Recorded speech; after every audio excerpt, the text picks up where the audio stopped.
So, last night I binge-watched Masters of the Universe Revelations, which didn't take long because it's only 6 episodes. It's a mini-series. It's not even half a season, honestly.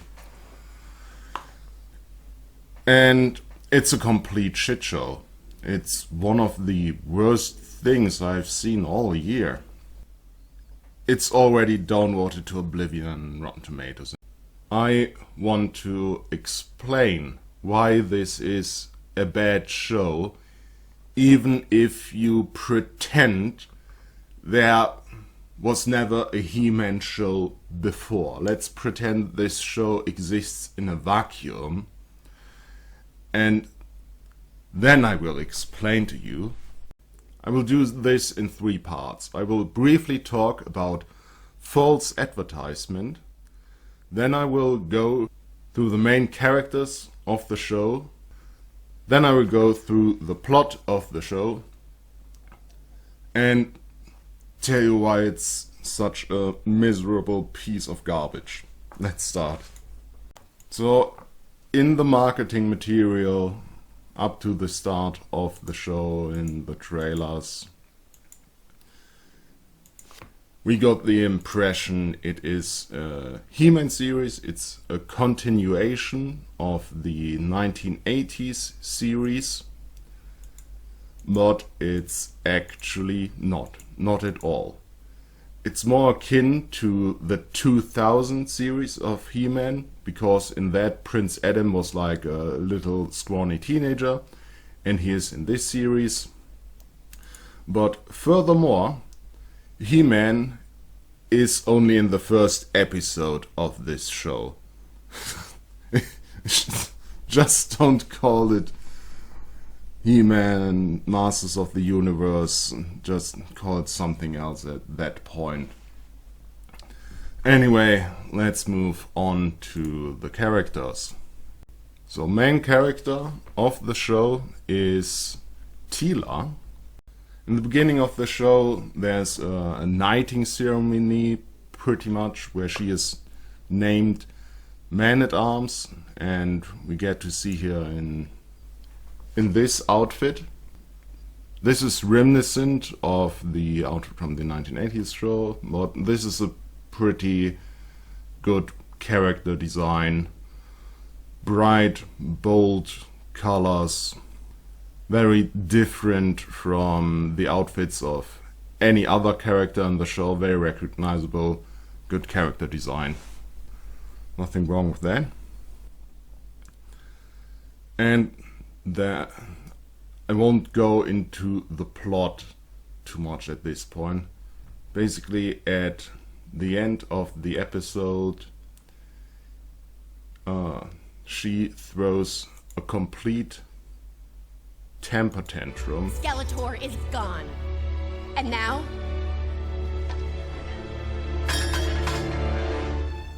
So am I. Wait! And just leaves her duty behind because she was lied to. Admittedly, it was kind of a big lie, but she is supposed to be in her mid-20s in this series. She's supposed to have gone through knight training, through Man-at-Arms training. She's knighted, she's named Man-at-Arms, and then everything goes wrong and she throws a temper tantrum and storms off. And then in the second episode, from the second episode on, let me see if I can find Snake a picture. Mountain. Wait. The Snake Mountain? Oh, you got a deal. What? Maybe, When you go looking for it, Told me stories about that. yeah, that's good. She becomes a mercenary adventurer for a few years, so basically left all of her responsibility, family and loved ones and friends, everything behind, just ran away and became an adventurer. Okay, and that's her new outfit. It's super boring, if you ask me. I get this mercenary leather look they were going for, but this is, especially compared to her previous outfit, this is just boring character design.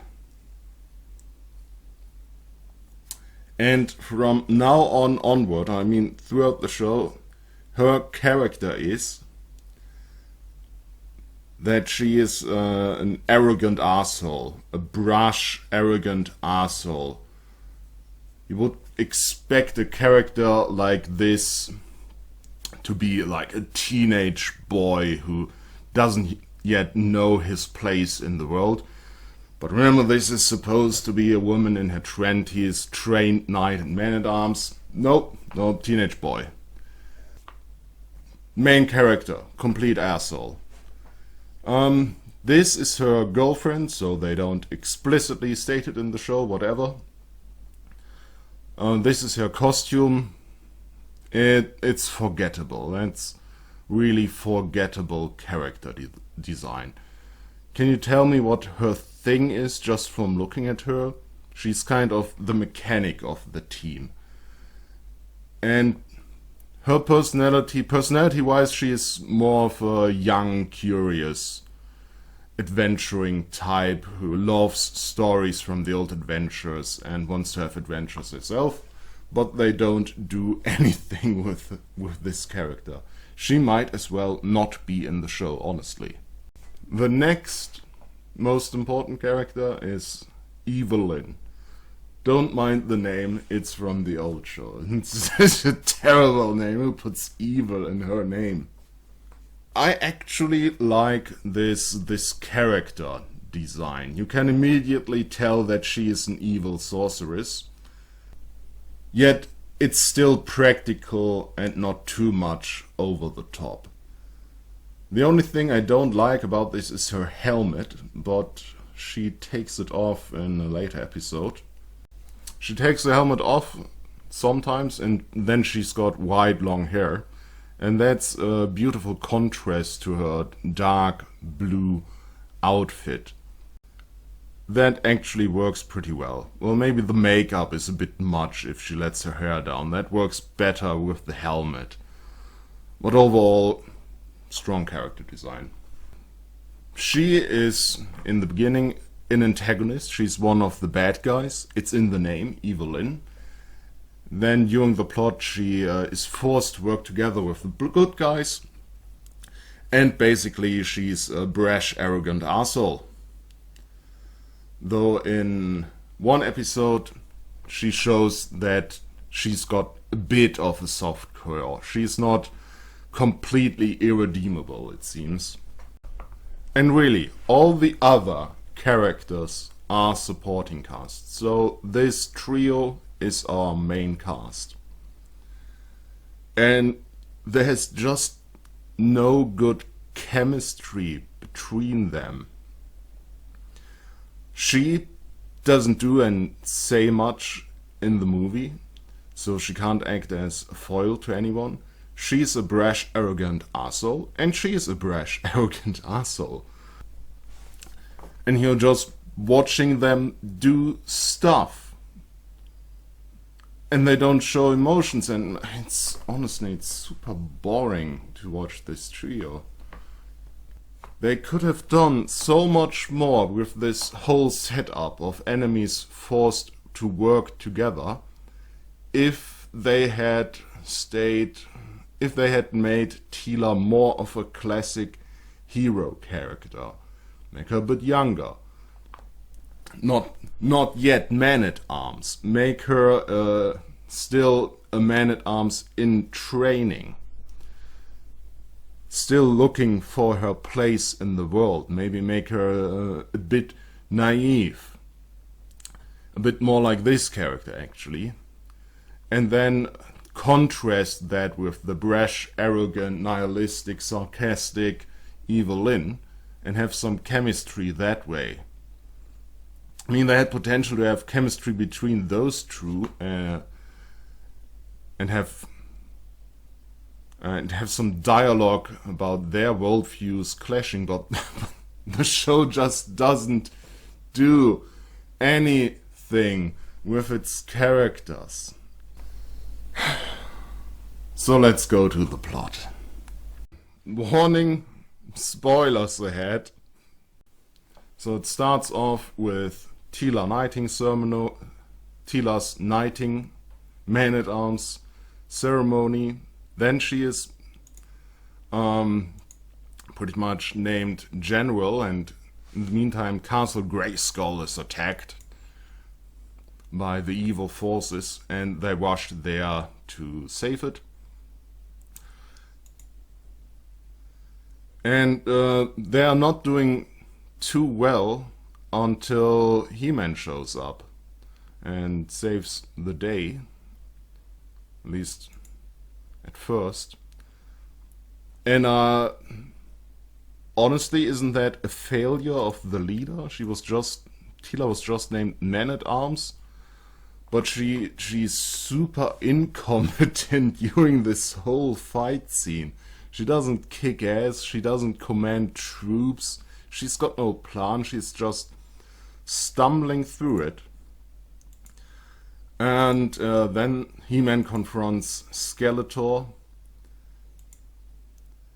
and Skeletor kills one of He-Man's allies, which is a huge break in tone from the old series. So many characters die in this series. It's ridiculous, honestly. Anyway, that was a ploy to make He-Man angry, so he would stab him through the chest and threw him into a lock that could only be unlocked by the sword. You couldn't make this shit up. Imagine this were a role-playing game. What, he killed my friend Mossman? I'll kill him, I smash him, critical hit. Yeah, you run through him and you activate the lock behind him. No, I don't want to run through him, I want to decapitate the bastard. What do you mean, lock behind him? I mean, this was Skeletor's plan. He planned to be stabbed at exactly this spot, so the sword would go through the keyhole behind him. Let me show you how big that is. That was his plan. He had to make He-Man stab him precisely in this spot. What if He-Man would act like his usually heroic self and just punch Skeletor in the face? Plan foiled. What if He-Man decapitated him in a fit of rage? Skeletor's plan foiled. What if He-Man stabbed him a bit higher, a bit lower, or a bit to the side? Skeletor's plans foil. This is so ridiculous. Who comes up with this shit? Anyway, then it reveals the source of all magic in the universe, and I think it's too small for that. I think the source of all magic in the universe should be much more impressive than this ball. This is ridiculously boring for what it's supposed to be. And then He-Man saves the universe. The source is like destroyed by Skeletor, and then it is about to discharge and destroy everything. He-Man channels it through the Sword of Power and through himself, and in a heroic sacrifice saves the world, but he and Skeletor and the Sword of Power and the Source and magic, everything is gone. And after that, they go tell the king and queen, and he is angry at Man-at-Arms because his son Prince Adam is dead, and he dismisses Man-at-Arms, and Tila is mad at everyone and throws a temper tantrum. Oh. And then it ends. Yeah, okay. Second episode, it's kind of just an introduction to what Tila is doing a few years later, working as a mercenary. And then she gets a quest by an old mysterious woman to steal a nostalgic artifact, and she and her spunky mercenary adventuring sidekick have to go to Snake Mountain and infiltrate it to steal this artifact. And in there, there's a cult. This point, they would say it's a crazy evil cult, but they are promising salvation through basically through invasion by nanotechnology and becoming part man, part machine, and that's their part to salvation, know that magic is gone. I mean, up until this point, they haven't kicked any puppies or killed anyone, so I'm not even sure that counts as being evil. But adventurers usually don't care about this stuff, so they go in there, interrupt the ceremony, steal this chalice that is an artifact, an holy artifact for these people, blow shit up, kill a lot of people. Basic adventuring stuff, really, on it. Then they bring that chalice to the woman, and the woman has another quest for them. Bring her and the whole stuff to Castle Grayskull. There she meets the sorceress, and then it's revealed the old woman is actually Evelyn in disguise. Da da da. But it's okay. She's working together with the sorceress because they have to bring magic back. And for that they have to find two swords. One, the sword of power has been broken into two swords. Yeah, two swords. And one sword is in heaven and one sword is in hell. And alright, why not? And now they have to find these two and make them whole again, reforge the sword of power. Tila at first doesn't want to accept the quest, but then agrees, and our trio goes on an epic quest. But first, they have to find someone who can actually reforge the sword of power. And that is what the third episode is about, because the only one she knows who can reforge the sword is her foster father, Man-at-Arms. It is hinted here that there's more secret and revelations, but every time someone tries to tell her that she is the daughter of the sorceress, which I know from the 2000 series, every time someone tries to tell her, Evelyn says, "No, we ain't got time for this." And it's not. They are on a quest that takes days. They could spare 5 minutes or 50 minutes if you count the emotional breakdown that is about to happen. And maybe they could do something with it. But no, they tease it throughout the 5 episodes. It's only 5 episodes. This is so fucking short.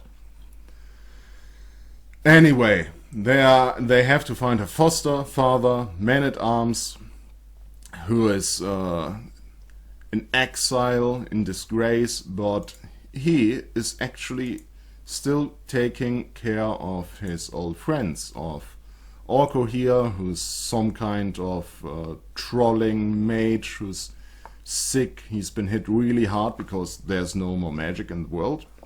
And Man-at-Arms is taking care of him, while Tila has abandoned all of her responsibilities. And now she is asking him to come with them on the quest to reforge the sword. And he agrees, but then this robot guy, who's apparently made by Man-at-Arms with Man-at-Arms memories, comes in and says no, he will reforge the sword. He can do it, he's got all the memories, and Man-at-Arms can stay in the castle and defend it. Not that there is anything in Castle Grayskull to defend, and he is banned from there anyhow. But that's how they decide to play it. So this robot comes along instead of this old grizzled soldier veteran. And then they've got a brief scene where they are attacked during the voyage. And it's about to go really poorly for them. And then Man-at-Arms shows up in his old combat gear and kicks absolute ass. It was a sight to behold.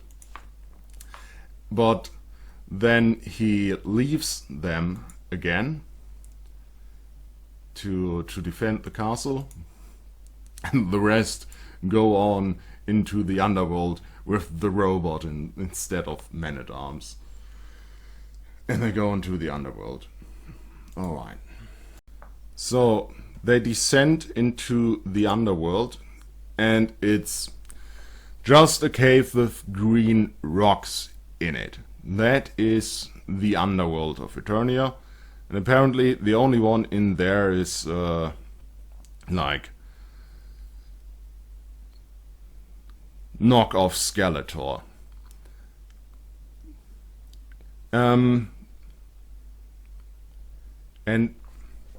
soon after entering, everyone is separated, kind of by magic, some kind of knockout gas or whatever, and then they have to face their greatest fears. But not all of them individually or anything. They are broken up into groups. One group is Tila alone, one group is Orko and Evelyn, and one group is the rest. Basically, the rest. You can do a lot with this concept of having an episode where the characters have to face their greatest fear. But the show is not doing anything with it. They are facing their greatest fears. He doesn't have any because he's a robot. She's afraid of zombies or something because she is attacked by zombies, by some creatures in the guise of zombies. And he is attacked by creatures in the guise of bats. But it's no problem. They smack the bats and the zombies and everything left and right, no problem. It's not like they're really afraid of that. If that is their greatest fear, good for them. Good for them. But what could have been a good character moment to show that these heroic characters have some weaknesses, some internal struggles, some dark secrets maybe they have to cope with. They struggle with something, some weakness they have to overcome somehow to grow as a character. No, nothing for them. Nothing for Tila either. She is confronted by a knockoff Skeletor who promised her to give her the sword if she faces her biggest fear for his amusement. And then first she fights against evil He-Man, and it was like, oh yeah, this could be interesting. I wouldn't know why she would be afraid of He-Man. It was never hinted at that she ever considered that He-Man could go evil and she'd have to fight him. But I was like, yeah, fighting against He-Man, this is pretty cool. How will you defeat He-Man? He is like 1,000,000 times more powerful than you. But then evil He-Man just changes into evil Tila in her old outfit, and they could have gone for something like she's running away from her responsibility and make that like the man-at-arms Teela, the Teela she was supposed to be. But they didn't go for that. It was something about her hidden power, her destiny, something really. It was so vague. I think it was alluding again that she is the daughter of the sorceress, but anyway, it doesn't matter, because she then just decides to be no longer afraid of it, and Knockoff Skeletor is really angry at her for it. So she didn't have to grow as a character, she didn't have to face her darkest secret fears and something. Could have done so much more with this. Maybe if she was like feeling guilty because in the first episode she messed up that battle so badly and got her friend Prince Adam killed, and He-Man and everything because of her failure, and if she were like tormented by that and had to face that and overcome that, this could have been a strong episode. But no, they didn't go for that. She didn't have any actual fears and could just mind them away. So we are left with Evelyn and Orko, and they actually have a nice little character moment for Orko here. He is afraid that he is the last of his people, because without magic they cannot live. His fountain has run dry. And he is afraid that he is a total failure, because he is a really bad mage. Even if there were a lot of magic to go around, he is really bad mage, and he reveals all of that to Evelyn, and she actually shows a bit of a soft spot and understanding, and together they face this demon of Orko's past, and Orko actually can overcome his greatest fear of being a failure. So the one who actually has character growth in this episode is a member of the supporting cast. And then at the end, evil Knockoff Skeletor is angry at them, and they are trying to flee into heaven because with the sword they've got now, they can just portal into heaven really conveniently, if you ask me, really convenient. And evil Knockoff Skeletor doesn't want them to leave and binds them with his spell. And Orko, who has no legs, fights him and basically sacrifices himself so everyone else can escape. So the only character who had any character growth in this entire series so far is dead by the end of this episode. Nice. Last episode, 5th episode. The series is way too short, by the way. The cast is just too massive to do anything worthwhile in 5 episodes. Maybe if they've just stuck to the main 3 characters and didn't bring all these side characters along, they could have done something. But the last episode is a complete shit show. They are in heaven, but it's only a heaven for past He-Mans, it seems. And there's Prince Adam, and she is still angry at him, even though he sacrificed his life to save her and the rest of the universe, and she's still mad about him. Anyway, they do a bit of stuff, and they have a race with the previous sorceress, and the previous He-Man was a total and complete Conan the Barbarian knockoff. Can't you do original character designs? What the... And then they meet King Grayskull, the first wielder of the Sword of Power. And they talk a bit about stuff, and Then they reforge the sword, and they do a really large forging scene. And in the end, this robot guy manages to forge the sword, but then it explodes and he is destroyed. So another character. He even had a character moment right at the end, before he died. But another character gone, sword reforged, and then they have to leave heaven. The conflict, the so-called conflict in this episode is that if Adam leaves heaven, he can't ever come back. But it's like only a heaven for He-Man, so he will just go into normal mortal afterlife, rebirth, or whatever any other humans do. And he's like still a teenage boy, and he's going with his crush to save the world. So it's not a dilemma situation. It's completely clear how he will act. He doesn't have to think about it, really.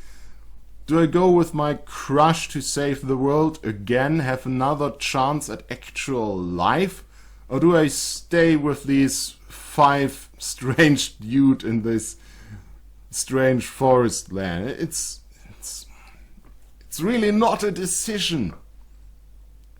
Anyway, they go back to the real world, and Prince Adam uses the Sword of Power to re-summon the magic sphere, and then Skeletor pops out of Evelyn's stuff, I kid you not, and